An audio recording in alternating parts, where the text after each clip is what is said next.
malaking bagay yung walang TRO na in-issue. Because kung may in-issue yung TRO, we cannot even hold the hearing na on April 14, which is yung pinaka-schedule na nga for the reception of evidence sa determination of probable cause. So the fact na pinapa-comment lang muna, that's a good thing na hindi mapipigilan. Kasi yun naman talaga ang inaasahan namin. We are hoping that this time around, the Supreme Court will exercise judicial restraint.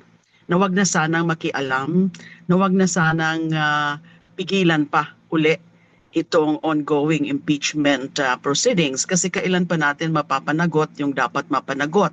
So this is a good thing na wala pa, but you can never tell because nga, of course, meron silang urgent prayer for the issuance of TRO and also preliminary injunction.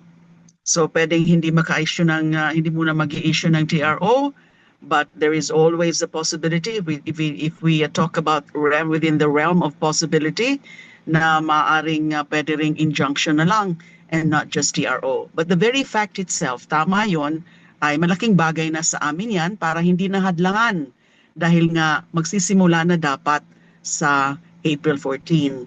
That is Tuesday next week.